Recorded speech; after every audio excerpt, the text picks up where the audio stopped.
Hey, good morning, everybody, and thanks for watching. I'm going to talk a little bit in Ephesians 4 here. Now, the Apostle Paul, remember, just got done explaining what the destiny, what the calling, what the allotment of the body of Christ is, and that's to be Jesus Christ's complement in bringing the rest of the universe under the cross. Basically, it's a grand and wonderful and unthinkable expectation. Um, and then in verse 4 here, or sorry, chapter 4, verse 1, I am entreating you then, Paul is saying, I, the prisoner in the Lord, to walk worthily of the calling with which you are called.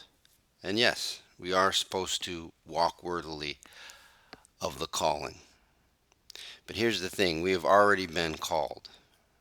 Okay, and later in this chapter, Paul says in verse 30 and 31, and do not be causing sorrow to the Holy Spirit of God by which you are sealed for the day of deliverance. So we are sealed.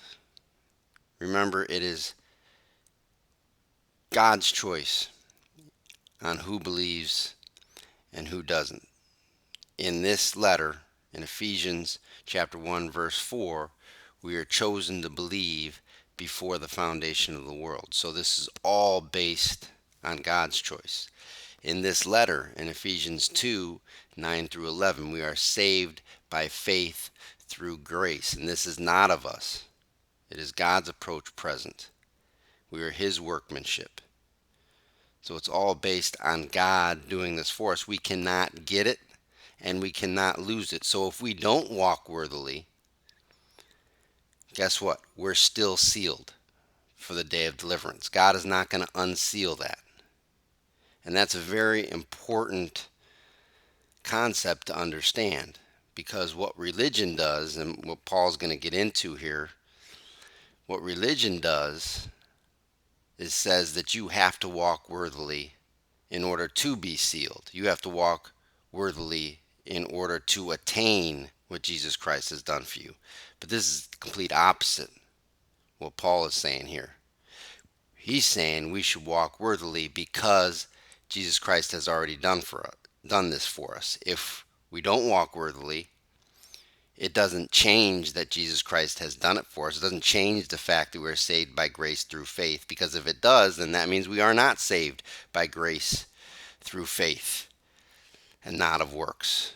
It means we're saved by works, because not walking worthily means that we did something to lose what Jesus Christ has done for us, which means by actually doing it, it's a work.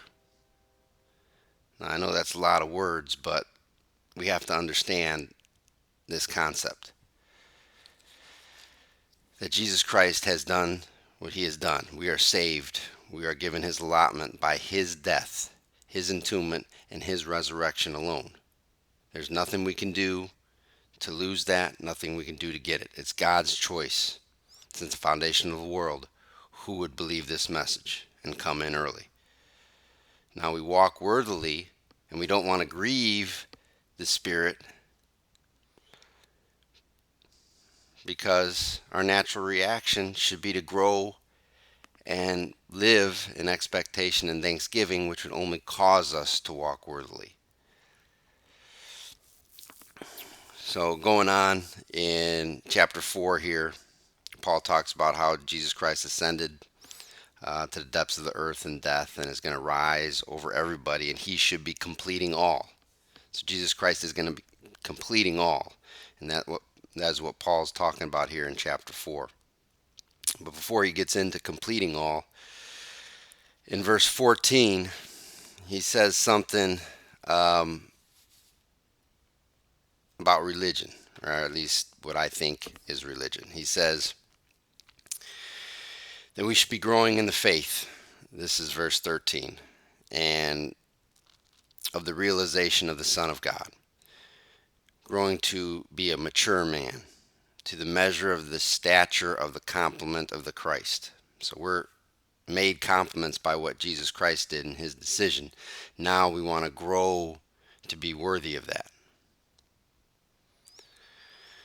Not that what we do gives us our worthiness, because it's Jesus Christ's choice again, but we want to walk in a way that honors that.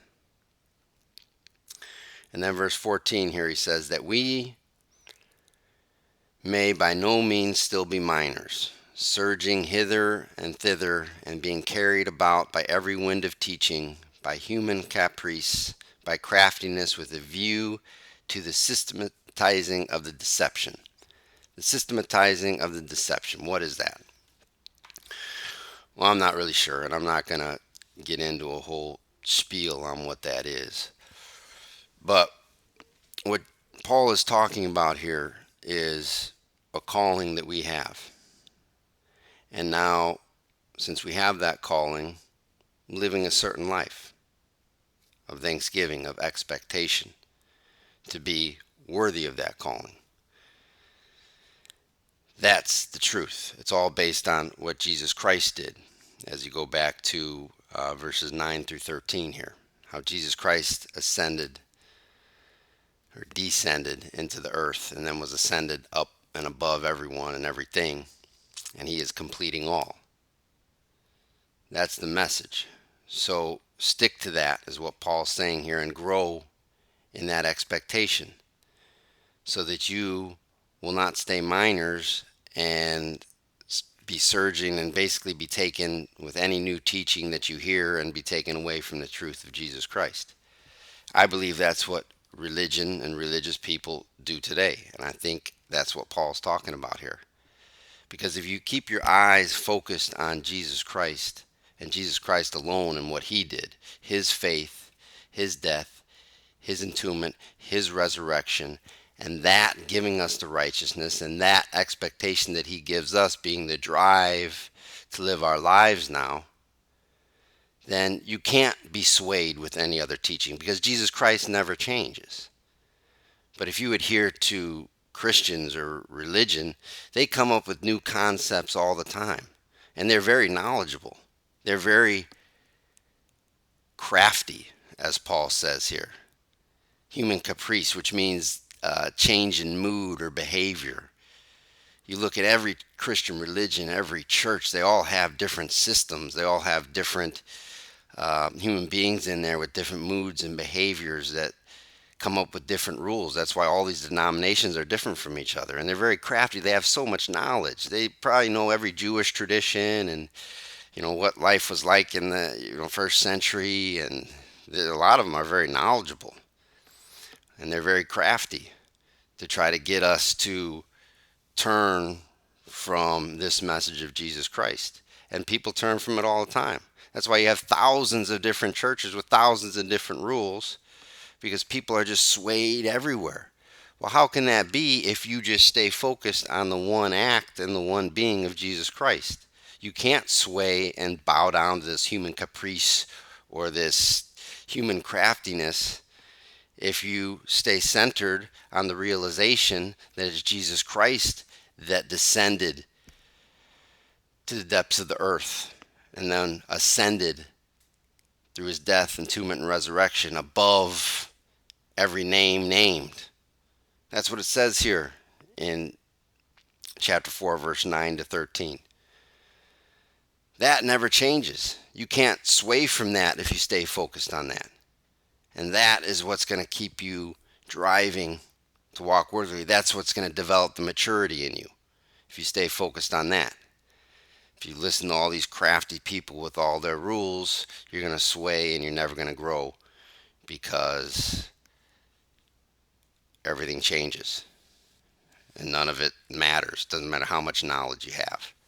If you stay or taken away from what Jesus Christ did and your expectation in him, then you're going to fall victim to what Paul's talking about in verse 14 there. All right, so just moving on here, in 17 and 19, this is chapter 4. This then I am saying and attesting in the Lord. By no means are you still to be walking according to those of the nations also are walking, in the vanity of their mind, their comprehension being darkened, being estranged from the life of God because of the ignorance that is in them, because of the callousness of their hearts, who being past feeling and greed give themselves up with wantonness to an uncleanliness as a vocation. Now, where have we heard that word vanity before? Strong's word 3153. Vanity. Well, if we look back to one of my favorite verses, or groups of verses here in Romans chapter 8, 18 through 22, 23, we see the word vanity.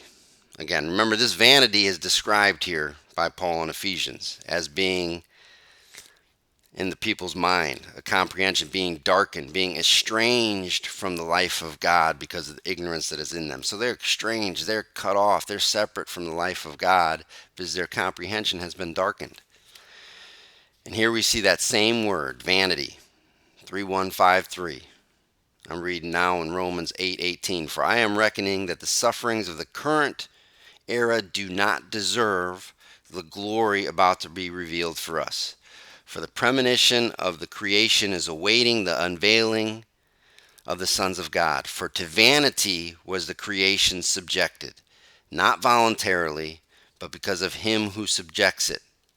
Okay, so Paul's talking about believers here, we're subjected to vanity as well as all creation. So all creation was subjected to being estranged from the life of God because of the ignorance that is in them. Their comprehension darkened, not because of their own voluntary choice, but because of God who subjects them. And Paul says, as he continues here, for to vanity was the creation subjected, not voluntarily, but because of him who subjects it, in expectation that the creation itself also shall be freed from the slavery of corruption into the glorious freedom of the children of God. And then Paul goes on in Romans chapter 8 here to talk about the expectation. So this is what Paul is talking about here and what he was talking about in Ephesians. We are the first fruit. We're given that expectation. We're freed into the glorious children of God first. And then through us being Christ's complement, we're going to work with Christ to bring the rest of creation into the glorious freedom of the children of God. That's what he's saying here in Romans 8, 18 through 25. And now we should walk worthily because of our calling. Not in order to be called, but walk worthily because we are already called. And now our movement is going forward to free all creation from this corruption. We were subject to vanity by God. God darkened our minds, caused us to be separate from him. That's what vanity is. And now Paul's saying in Romans and in Ephesians that we are the first fruits of this promise. We are Christ's allotment. We have a special salvation, and we are freed from this corruption of vanity first. So act like it, walk like it, focus on that. Don't focus on traditions and systematizing of the deception. And understand that through you, you're not saved exclusively from everybody else. You're saved and you have a special salvation. And the cross of Jesus Christ will operate through you. And as his complement, you will bring the rest of creation to the glorious freedom of the children of God. So that's all humanity, so that God will be all in all. That's the process. Focus on that. And anyone who says that you have to do this, that, and the other, or you're not going to be saved, or you can act independently of God, or all these other ridiculous traditions of Christianity, don't buy into them, because they're just going to push you in any direction that the wind blows, as Paul said in verse 14 here. Stay focused on the plan, and the plan is head up, and it's guaranteed, and it cannot be changed, because it's based on the faith of Jesus Christ, his death, his entombment, and his resurrection, not the crafty teachings or the changes of moods of human beings.